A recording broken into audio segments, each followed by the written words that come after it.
Shalom, shalom, shalom, shalom. What's going on? What's going on?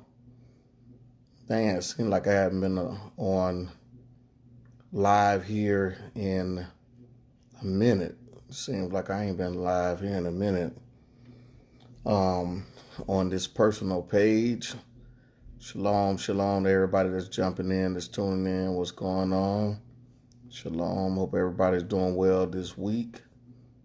Hope everybody's having a great and wonderful day. Hey, what's going on? What's going on? Hope everybody is doing and having a fantastic week so far. It is Tuesday, and so I feel I just want to jump on here and just share some things, some wisdom, and thank you, Brother Tiger. Thank you for, yeah, he's running the house. He is definitely running the house, man. So thank you on it as well. Thank you, Brother Mikael. Thank you, my brother. Thank you to everybody that's jumping in, tuning in. Blessings to you all. Shalom, Sister Cheryl. How you doing? Shalom. Blessings to you as well. Hope everybody's doing well. I see everybody jumping in and tuning in. I know the notification probably slow because I hadn't been on in a while on my personal page. And so I definitely want to jump on here really quick and just talk to you. And I want to talk to you because I think sometimes we can be so title driven to the point to where we forget one very important thing. Oh, Auntie Evelyn, I woke up. It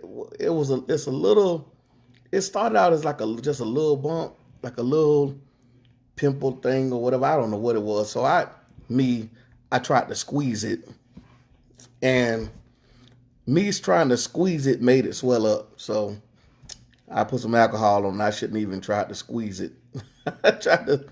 I tried to squeeze it thinking there was something in there, and that's all it is. So I got to put a few more alcohol pads on it. I was hoping nobody didn't notice, but I guess it's kind of big enough to where you noticed it.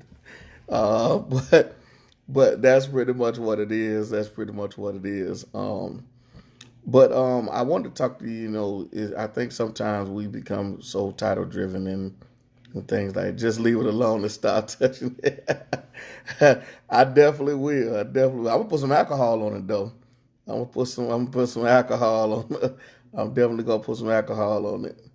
But I think that sometimes we can become, so title driven about certain things, and I think we fail to realize. And this is sometimes can lead us down the wrong road of what we think we're called to, and whatnot. And I think oftentimes that a lot of the times we should allow the people to identify with who we are in the body. A lot of people, everybody want to be a pastor, everybody want to be a teacher and things like that. Not understanding that it's not the title that you carry that makes you what you are. It's it's the function. You can call yourself a pastor, but if you don't function as one, no, go sit down. You can call yourself a pastor, but if you don't function as a pastor. And oftentimes I think people think that pastoring is just standing before people and preaching. That is not the totality of what a pastor is.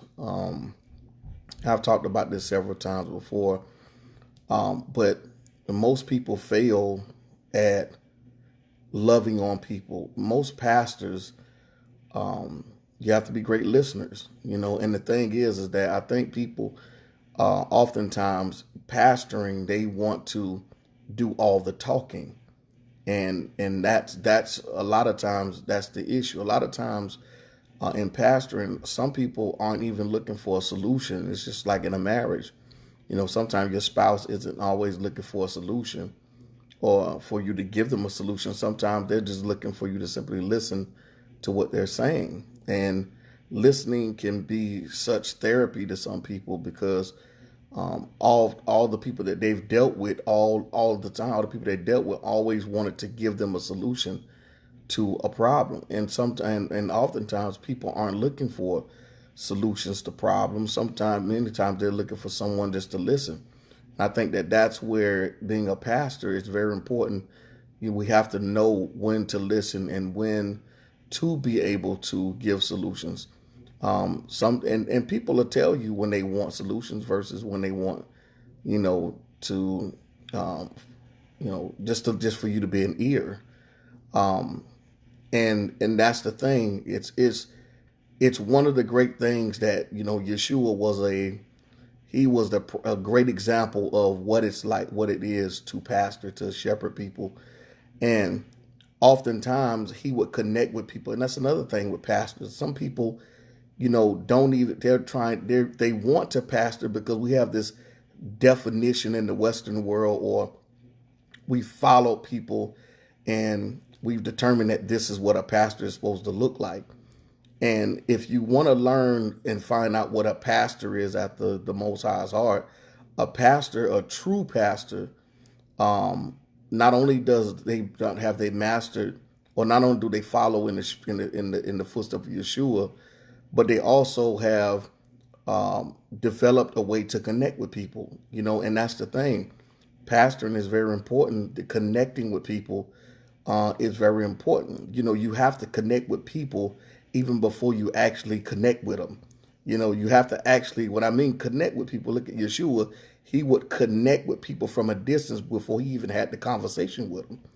And many people who are trying to be leaders and pastors and things like that, they don't know how to connect with people. They have a tough time at connecting with people. You have a tough time with that. And then you have a tough time with learning to listen to people. Oftentimes it's not always throw the Torah at somebody. It's not always throw the Bible at somebody. It's not always, sometimes it's just listening to people. Shalom, Brother Ralph, what's going on? Sometimes it's just listening to people and then giving them the opportunity to give you the opportunity to pour into them if that particular time is, or if that's the time that they need pouring into. And people oftentimes will give you the example. What's going on, Brother Paul? Hey, shalom, Brother Ralph. They will give you that space. Pastoring is also being available and being able to know how to get in someone's space without overwhelming them.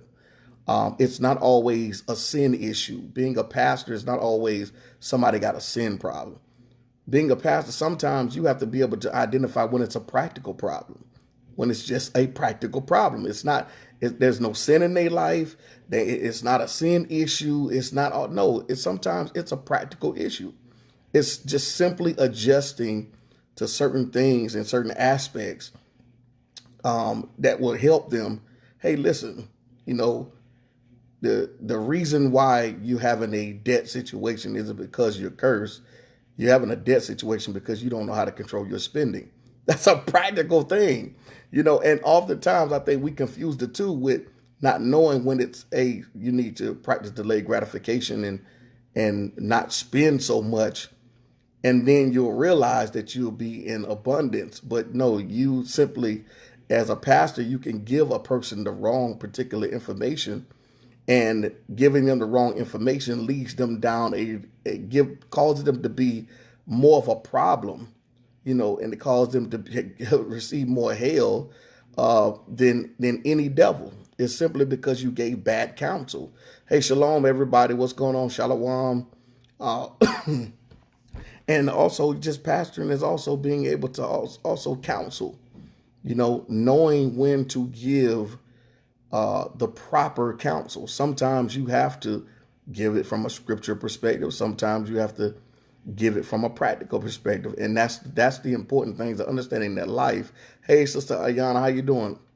To understand the practical parts of life and understanding that knowing when it's a practical issue and knowing when it's not. And it's another thing too, again, I'm telling y'all, I'm talking to you about all of this stuff. I have not said anything about teaching. I have not once said anything about teaching. Pastoring people, you're not pastoring them because you're teaching them the Bible. That's not pastoring people. Okay, let's get that understood.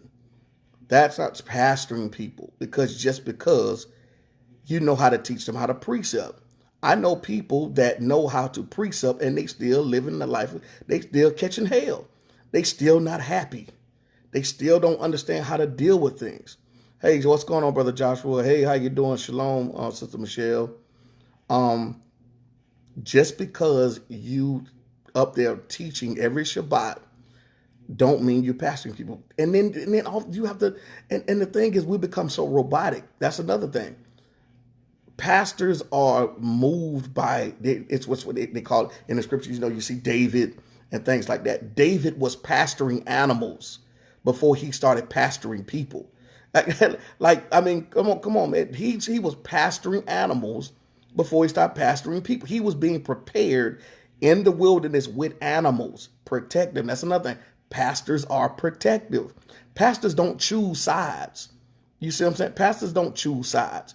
Pastors are protective of the truth. And pastors don't choose sides. No matter how close how close you are, or how much of a relationships that you have with people, right is right and wrong is wrong. At the end of the day, right is right and wrong is wrong. And we have to be able to look at these things and understand that this is bigger than teaching. Now, I didn't get into the teacher aspect, which is something that I'll get into another time. I'm just simply dealing with the pastor perspective. I'll end up getting into apostle, pastor, teacher. You start talking about these fivefold, what we know as fivefold. I'm just dealing with the pastor because right now that seems to be the most important thing. And everybody thinks that they can do this job. Everyone believes. Let me tell y'all something. Everybody believe and think that pastoring is easy. Listen, this is why you got so many people trying to pastor. They think it's that easy. And when you realize that the people is the biggest job more than preparing a lesson. I'm telling you, man, people think it's easy. No, it's not. This is not something that you just go and fill out an application for. And this is the problem. The reason why a lot of people are hurt. This is the reason why a lot of people haven't grown. This is the reason why a lot of people fail at pastoring.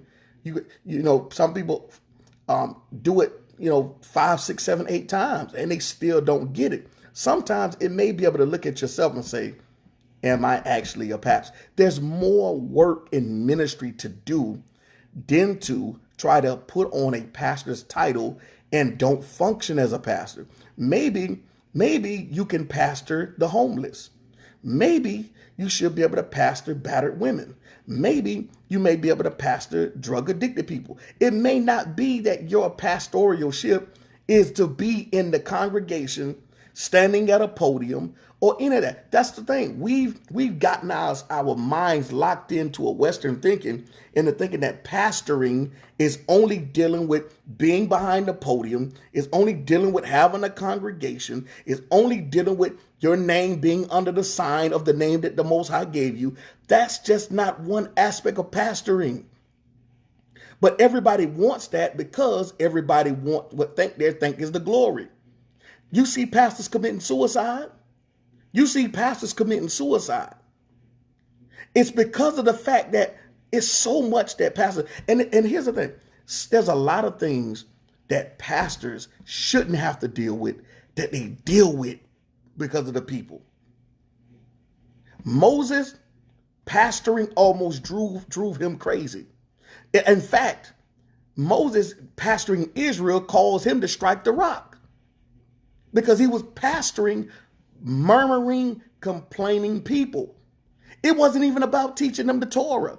It was about their complaints and their murmurers, never satisfied, always think that they can do the job of the pastor better, always think that they can do all. This is what you have to deal with as a pastor.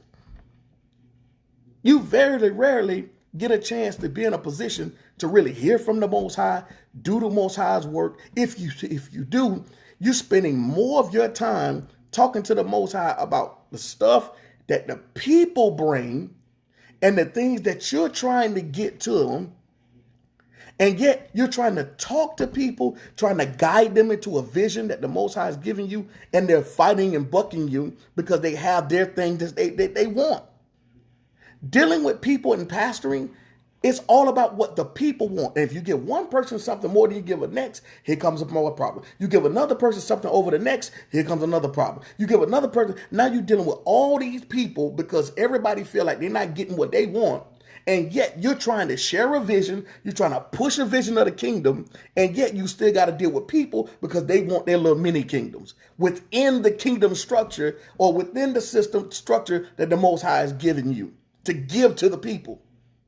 And if they actually got on board and followed that, it would impact and help them. But no, everybody can't be the guy. Everybody can't be the guy, y'all. Listen, I want to tell y'all, everybody cannot be the front person. And to be honest with you, many people couldn't even deal with being the front person. But they desire it, but yet they can't because they aren't equipped for that. That's not to say everybody can't. That's to say that everybody isn't called to pastoring people. Just because it looked good, it's not until you get behind the scenes or you get in the seat yourself and you find out, oh man, this thing here is it's a whole nother level. And then not only that, are you pastoring people? Here's the thing, y'all. You still gotta pastor your family. You cannot get so caught up in pastoring people that you forget to pastor your family. And people out within the ministry don't understand that you have to pastor your family. They don't care. They don't want to hear that. They want what they want. They don't care about you laboring for them on their behalf, trying to spend time with your family. People bombard you. People feel like, oh, well, if you don't answer their phone call when they call, they email when they call, you're not doing what you wanted to do. They feel like, I'm leaving this ministry. I don't care. It's one man. And then if you do designate people to different positions, you still feel like you ain't important because you think that the pastor's supposed to tend to you and not tend to himself, not tend to his wife, not tend to his kids, and not even have a time for his own self. And these are the issues that we're talking about. You're not what you call yourself. You can call yourself a pastor all you want, but if you don't function in it, you're not that. You can call yourself a Moreh, a teacher all you want. What's going on, D? If you call yourself a Moreh or a teacher or any of that stuff, and you are not that just because you wear the title of that, it don't make you. This is why you have to be called to these things. And everybody isn't called. My suggestion is, if you feel like you're not getting enough, or getting what you want out of a ministry, go somewhere else. Go somewhere else. Where else. If you feel like you're not getting enough out of that ministry or they're not giving you enough time, go start you a ministry. See how that works. Go start you a ministry or go somewhere else. Because at the end of the day, the mission and the vision of what the Most High has given that leader, they have to push forward with that. It's not about you. It's not about you.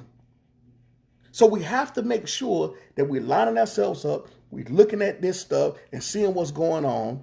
And people don't understand. Pastoring is 10% of the time you teach, 10% of the time of teaching. Standing before the people and teaching. The other 90% is dealing with the people and the things that they got. It's trying to split time with your family. It's trying to get personal time for yourself. And here's another thing. And don't let it be a pastor that work a full-time job. That's another thing that half these people don't really understand. You got somebody working an 8 to 9 hour job, okay? Then the rest of the time, he's trying to be before you, going to the Most High on behalf of your situation. Then he got to find time to put in time in prayer and fasting for his family and himself. It's not enough. It's 24 hours in a day. How can he do all of that? How can he do all of that in 24 hours a day? And somebody gonna get, oh, well, he sent deacon such and such. He sent elder such and such. But I wanted to talk to him. It's only one person. He's not omnipresent. Okay. He's not omniscient. And yet it's only 24 hours in a day. How in the world can he deal with all of your issues at the same time and get to you when you want him to get to you? Have time for himself, deal, and don't let it be a pastor that has several ministries that he also got to deal with those aspects too. That's what I'm saying. People don't think about this stuff. And people want to throw titles on their name and think it's glorious. No. This is what it's called a dirty job. You ever seen that show called Dirty Jobs? I forgot that one guy named Dirty Jobs. This is what it is. This ain't pretty. I don't care how much people make it look all glamorous and glorious and pretty and all that stuff. No, this is a dirty job. This is why he said, I'm going to send them after my heart. Because if you don't have the Most High's heart, you will quit. You will throw in the towel. You will cuss these folks out. You will doggone go crazy on these people. You will strike the rock, pull your pistol out, all kind of stuff on these folks. So you have to understand, make sure that if you think you called it this, you need to make sure that you have the Most High's heart. If you don't, you're gonna do just enough. You're gonna give up. You're gonna walk away. You're gonna leave. It's over. You can't do this trying to get some glory. This is not what this is about. And I don't care what the Western world done got in your mind or whatever they done or how they display it and put it out there. This is not a cool situation. And I don't know if who you listening to or whatever. You can watch these folks put on a front and act like it's all that. No, it's not all of that. It's not all of that. You better be called to this. And stop trying to put a title on your name for somebody to recognize you. This ain't about recognition. This is not about no recognition. So next time, brothers, I'll deal with the teaching aspect of being the teacher in this aspect. I just want to deal with the pastor. I'm going to deal with the teacher next. Because a whole lot of y'all think y'all can teach. A lot of y'all think y'all can teach. That's another thing. Just like pastoring. Excuse me. You can put the title on your name as teacher. That don't mean you function as one. And I'm going to show you how you don't function as one. It ain't just simply just opening up the Bible and, you read or just precepting. Well, let me put these scriptures together and let me precept upon precept. That don't mean you're a teacher. I can teach my son how to do that. I can teach my son how to take some scriptures and match them up. Matter of fact, they got softwares. They got Bibles that got precepts in them. So you don't have to sit up there and act like you studied and that makes you a teacher. When you got a Bible, they have taught you how those scriptures compare to another scripture. That don't mean you a teacher. And this is one of the biggest problems that we got, y'all. Shalom. I'll talk to y'all later. Love y'all. All praise to the Most High.